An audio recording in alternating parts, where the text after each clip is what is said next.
Bonjour, Bienvenue dans Reine au pluriel. Je suis Alice. Je suis Manon. Aujourd'hui, Dans cet épisode, nous partons à la découverte de Gallosen. à l'occasion d'une balade comptée entre Villejean et Clenay. Sa mère n'arrêtait pas de le répéter, si bien que Lipelo, il a fini par le creux. Et surtout que sa mère le comparait tenant à ses deux grands frères. Ah ben c'est ça, ben, quand Ah, tu te Pelot. mets à comparer de la garçonne, c'est pas bon. Pelot, t'es pas aussi nif comme tes frères. Pelot, t'es pas aussi bas comme tes frères. Pelot, si, pas comme tes frères. Il a fini par y creux. Il creux dedans. Mais v'là qu'un beau jour, la mère qui le marque de ses gants, elle a oui prêché dans le bourg que le rouet, il te prête à marier sa fille au le gars qui ramènera un bâtiment qui va aussi bien sous terre comme sous terre. Aussi bien sous liao que sous liao. Aussi bien dans l'air que sous l'air.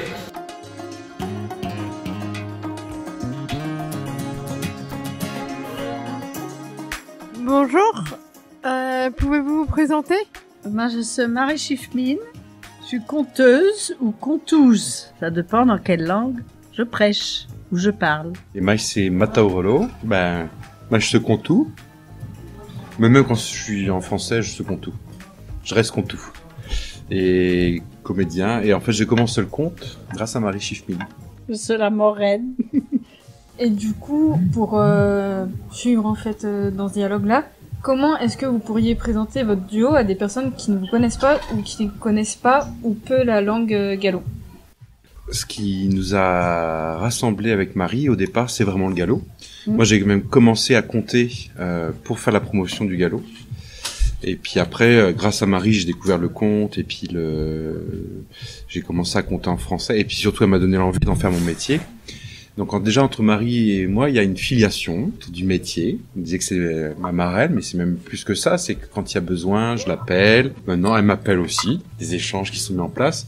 Donc il y a une complicité qui s'est mise en place d'abord avec la langue, puis après avec le conte. Et puis ça fait 15 ans qu'on travaille ensemble. Il y a on se connaît.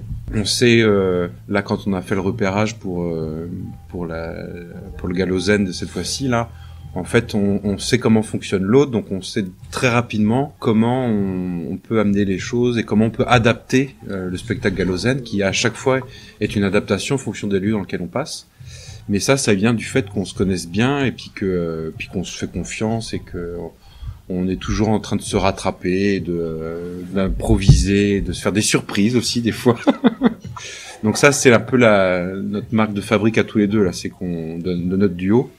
C'est qu'on se connaît bien et puis on partage beaucoup de choses. Donc le conte et puis la langue. Et au-delà de tout ça, il y a d'autres passions communes, quoi. Alors pour Gallosen, ce qu'on vient de vivre là pendant quelques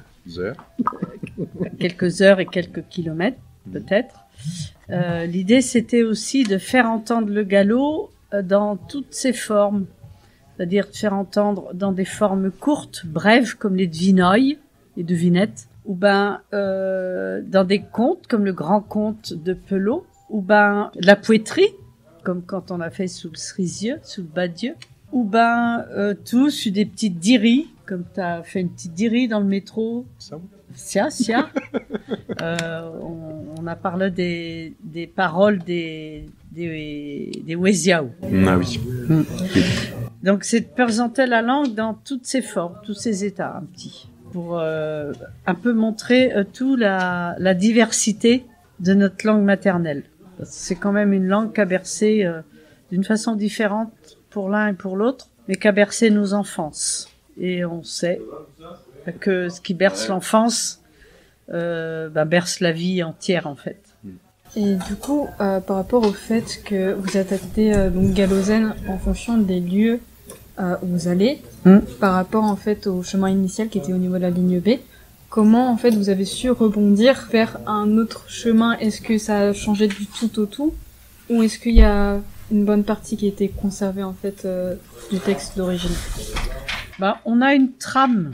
On a un cadre qu'on peut adapter n'importe où. Après, il y a des choses, par exemple, que sur un autre circuit, on va faire en début, ou que là, on a fait plus à la fin. Enfin, on peut moduler. Voilà.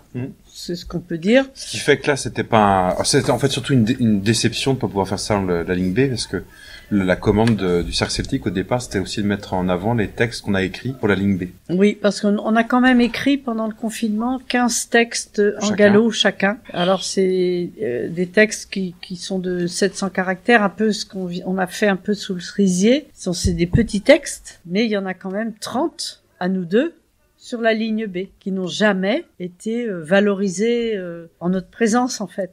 Les gens les découvrent parce que les textes sont sur des panneaux patrimoniaux. Alors, il y a un QR code où les gens peuvent entendre nos voix. Mais là, nous, on voulait être vus et entendus de façon vivante pour montrer aussi que ces textes, ils peuvent être performés, en fait, et clamés et puis partagés avec des gens de façon directe. On voulait avoir un rapport direct avec le public et avec aussi les gens qui prennent les transports en commun. Parce que là, en fait, au final, déception, mais après le travail d'adaptation au nouveau tracé qui avait été fait pour la balade, finalement, c'est ni plus ni moins le travail qu'on fait habituellement pour repérer Alors, je pense que effectivement, si on avait pris la ligne B, on aurait pu partir d'un autre point, on aurait fait plus de textes, on aurait montré les textes aux gens. Mais en même temps, ce qui était intéressant au fait d'aller dans le métro, là, c'était d'être vu. Et puis, on aurait au final eu plus ou moins la même réaction. Là, j'ai bien vu qu'il y avait plein de gens qui restaient traîner un petit peu, écouter, parce qu'en fait, le gallo, c'est pas qu'une langue qu'on voit de temps en temps sur scène. C'est-à-dire qu'il y a encore plein de gens pour qui c'est une langue qui a du sens. Et clairement, il y a plein de gens qui se sont arrêtés. Je pense à une dame qui, je sais pas de quel pays elle était, mais clairement, elle découvrait la langue, elle était contente de l'entendre, de découvrir. Elle nous a posé des questions sur ce que c'était que cette langue-là. Et puis, il y avait aussi d'autres personnes qui probablement sont installées là parce que ils entendaient des mots, des sonorités, peut-être de leur enfance, peut-être encore de leur quotidien. Et donc ça, c'était une expérience intéressante pour ça. Et, il faut aussi se dire que les occasions d'entendre du gallo dans les centres urbains aujourd'hui, c'est de plus en plus rare.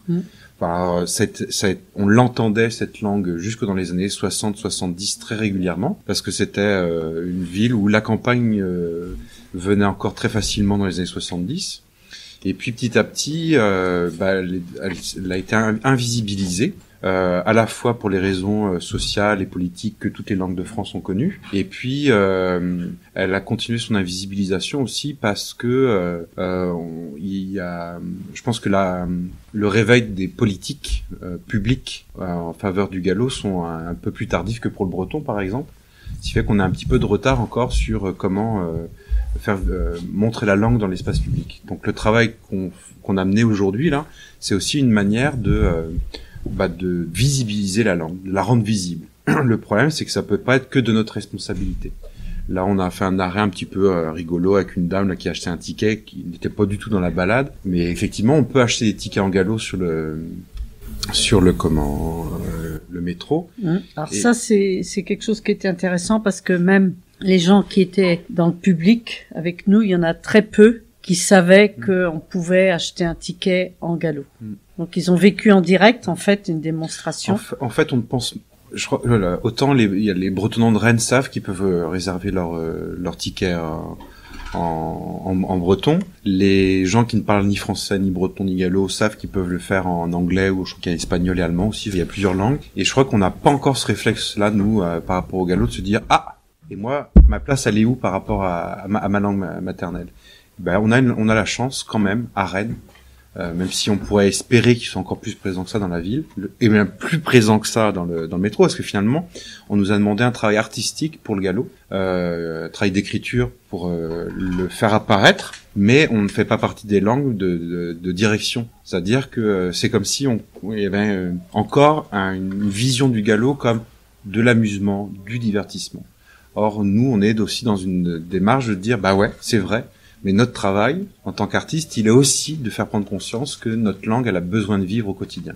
Donc, ce qu'on aimerait, au final, c'est peut-être aussi d'avoir toutes les pancartes directionnelles dans le métro, comme pour les autres langues, quoi. Oui. Est-ce la première fois que le Cercle Celtique organise cette balade? Eh oui. Je crois que le Cercle Celtique participe à Rennes Pluriel tous les ans depuis la création d'ailleurs. Hein. Ah oui, depuis. Alors, je sais pas si ça s'appelait Rennes Pluriel ou Langue au pluriel. En tout cas, moi j'ai participé depuis bien souvent avec le Cercle Celtique à des petites choses sur la langue. On allait dans les écoles et puis on a fait des spectacles dans le cadre de Rennes au pluriel. Mais c'était un spectacle plus pour les enfants, pour la jeunesse. Alors que là, du coup, c'était la première fois qu'on faisait ce spectacle précisément Ouais. pour Rennes Pluriel. Depuis combien de temps parlez-vous gallo? Oh 67 ans. Ah, t'as parlé à la naissance? Sans doute. Hein. Moi, c'est un peu plus compliqué, en fait. Parce que j'ai grandi dans une famille où il y a eu une rupture de transmission générationnelle. Mon père avait quelques mots qui se gardait bien de dire à la maison, ou alors quand il commençait à s'énerver, il y avait quelques mots qui sortaient. Quand on faisait des bêtises, par exemple, puis qu'il commençait à gronder. Ce qui fait que... mais comme je dormais chez mes grands-parents tout petit, j'ai entendu du gallo, en fait, dès que j'ai eu 4-5 ans, en fait, que j'allais dormir chez eux. Donc les premiers mots que j'avais avec mes grands-parents, c'était le matin au réveil. J'ai des souvenirs très clairs, même de phrases de mes grands-parents. Donc j'étais vraiment baigné là-dedans. Puis je passais mes vacances chez eux. Les mercredis, le samedi, c'était chez eux. Ce qui fait que moi, je leur parlais en français. Et ma grand-mère, j'ai surtout des souvenirs de ma grand-mère. Et mon grand-père, c'était pareil. Il nous parlait dans un français qui faisait comme il pouvait, quoi, qui était plein de galop. Et puis je pense qu'entre eux, c'était principalement du galop. Et avec les voisins, c'était pareil. Il y avait une voisine qui était née en 1907. Et Marie, là, elle parlait que le gallo, donc je le parlais pas, mais je l'entendais. Et puis en fait, c'est seulement quand je suis devenu jeune adulte que j'ai pris conscience qu'en fait, on avait une langue dans la famille, que c'était une langue de Bretagne. Pour moi, c'était un patois, comme tout le monde utilisait. Alors qu'est-ce que je mettais dans le mot patois? J'avais quand même la conscience que c'était pas super. Et je me rappelle par contre tout petit avoir la conscience que mes grands-parents ne parlaient pas le français comme mes parents. Et pour moi, mes grands-parents, ou ma mémé, parlaient le mémé. Et dans ma tête de gamin, c'était partout dans le monde où les grands-parents ne parlaient différemment des enfants et des petits-enfants. Et donc dans ma tête, c'était normal que elle parlait le mémé. Et puis c'est seulement quand j'ai eu 18 ans avec le bac que j'ai découvert que en fait ce qu'on avait chez moi, ça s'appelait le gallo. C'était pas connu sur toute la Bretagne, ce terme-là, mais en tout cas c'est un terme ancien qui désigne cette langue-là, le brito-roman, si c'est un autre nom. Et puis après, j'en ai refait une langue du quotidien avec ma grand-mère, ce qui n'était pas le cas au départ, donc ça a été une bataille, ça a été aussi du collectage, ça a été donc je l'ai eu dans les oreilles, j'avais des mots que j'utilisais, que je francisais beaucoup quand j'étais petit, mais on peut pas vraiment dire que je parlais le gallo quand j'étais petit. Ça a été un vrai travail de récupération. Mais tout comme ma grand-mère était là quand je suis née, et elle parlait que gallo. Et là où j'ai commencé à voir la différence entre le français et le gallo, c'est quand ma mère nous empêchait de parler. On disait le patois pour le gallo comme partout. À notre grand-mère, je dis mais toi tu parles ben de même à ta mère et puis nous on peut pas parler de même à notre grand-mère. Alors il y avait quelque chose dans notre tête qui était drôle, tu vois. Pourquoi il y avait ce droit qui était pas juste, et puis en même temps il y avait aussi une dévalorisation du patois. Et notre mère, elle voulait qu'on fasse des études et qu'on grandisse et qu'on parce que on disait toujours que c'était moi mon père il disait que c'était un parler moche, donc il avait un jugement. Donc moi j'ai grandi avec ce jugement là qui était pas facile à vivre à l'école, surtout au collège et au lycée.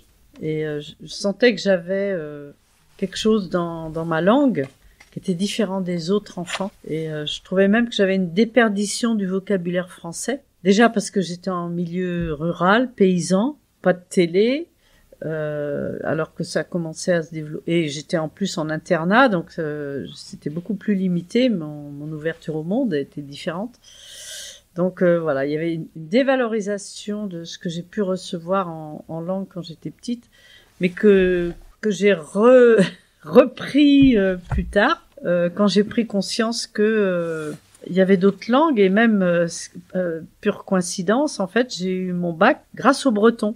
Parce que quand l'année de mon bac, il y a eu en langue facultative le breton. C'était au tout début la conscientisation des langues régionales. Et ça a commencé par le breton. Et il y avait ça dans mon lycée. Bon, moi, j'ai fait breton. Ça nous donnait des points de plus au bac. J'avais rien à perdre. Mais du coup, ça m'a fait une ouverture aussi à d'autres sons, d'autres langues, à considérer aussi que le breton était une langue celtique, que ma langue était plus un romane. Enfin, voilà. Puis après, j'ai eu presque une autorisation où je me suis mise à plus le parler. Et là, enfin, on va dire, mon métier de conteuse a fait le reste, en fait. Un jour, on m'a dit, on peut peut-être raconter en gallo. Je me suis autorisée à le faire une fois, 2 fois, puis voilà. Après, c'était parti. Donc, vous avez des souvenirs d'enfance par rapport à votre langue, au niveau du gallo. Et à l'heure actuelle, c'est quoi votre meilleur souvenir ou, à ce moment-là, le côté le plus positif, dans la transmission, en fait, depuis que vous faites des contes, en fait, des balades contées, etc. Moi, j'ai 2 choses qui vont être ça va être un peu bateau de le dire, mais il y a à la fois des gens qui viennent nous voir avec des larmes dans les yeux, parce qu'on a libéré un poids en eux. En fait, on devient un peu les porte-parole des silencieux. Et il y a des gens moi ça m'est arrivé plusieurs fois, des gens qui viennent avec larmes aux yeux en me disant mais merci, parce que certains on a eu marre aussi d'entendre le gallo qu'au travers du rigolo. Et puis dans notre travail, que ce soit parce qu'on ne travaille pas que ensemble, mais l'un comme l'autre, quand on travaille avec le gallo, on essaie d'apporter aussi une poésie. Moi, mon rêve, c'est de nourrir le rêve. Je me dis que le jour où les gens rêveront en gallo, on aura gagné quelque chose. Le problème, c'est que rêver dans nos langues, ça devient compliqué quand on n'est pas assez présent dans le quotidien, quand on n'a pas assez de matière symbolique, quand on n'a pas toutes ces choses-là. Et en fait, quand les gens viennent nous voir pour nous remercier pour un conte qu'ils ont entendu, qu'ils ont dépassé le côté rigolo des mots qu'ils n'ont pas entendus depuis longtemps, parce que ça, c'est des réactions qu'on a aussi, les « ah » ou qui... et quand les gens nous disent « oh là, j'ai été touché à ce moment-là, merci », et là, moi, ça me touche énormément, parce qu'il y a une espèce... Je porte quand même en moi une histoire de... Le mot vengeance n'est pas juste, mais il y a quand même quelque chose de l'injustice qu'on essaie de réparer. Justicier. Ouais. Mais il y a quand même quelque chose de l'ordre de ça qui est dans ma pratique en tout cas. Je suis vraiment sensible à tout ce qui est injuste. Et le fait même, et je peux pleurer, par exemple, sur des documentaires sur les accents, sur la glottophobie. Là, il y en a un que j'ai vu il y a pas très longtemps. Juste d'entendre des témoignages de gens qui racontaient comment juste un accent leur était reproché. Moi, ça me met vraiment les larmes aux yeux, parce que c'est une tristesse liée à une injustice. Donc effectivement, quand des gens viennent nous dire « oh, merci », ouais, ça me touche. Puis l'autre, c'est avec les enfants. Des petits bouts de cul, là, qui ont 3 ans, n'ont aucun jugement sur la langue. Et puis tu te rends compte qu'ils viennent, et puis même certains attrapent une fois une gamine qui vient nous dire « ah ouais, on avait un spectacle sur le bilinguisme, le plurilinguisme, et la gamine vient nous voir dire « ah moi à la maison c'est pareil en fait, hein. Ma maman elle me parle espagnol et mon papa il me parle français. » Et là tu te dis « ah voilà. » En fait, plus de jugement, plus de...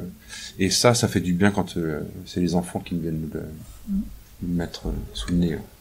Ah c'est sûr, les enfants n'ont pas de jugement, c'est sûr. Et même ils ont un plaisir du gallo comme d'une autre langue, hein. Ils sont dans la découverte et puis voilà, c'est naturel, ça devient naturel. Alors c'est sûr qu'on rétablit un rapport à la langue plus vertueux, on va dire. Et puis on permet aussi une résilience à ceux qui ont souffert d'une certaine oppression, parce qu'on les a empêchés de parler ça. Et du coup, à nouveau, ils peuvent s'autoriser. On fait écho à quelque chose qui est naturel, hein, de retrouver ses racines, en fait. Hein. Merci. Merci à vous. Merci à vous, et puis continuez bien, Bref de quartier. Merci.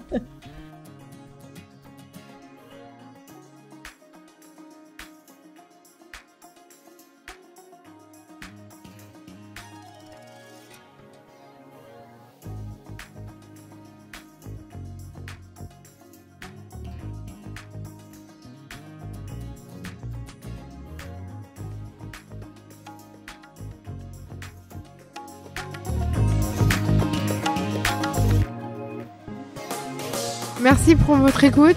À bientôt Pour un nouvel épisode de Rennes au pluriel.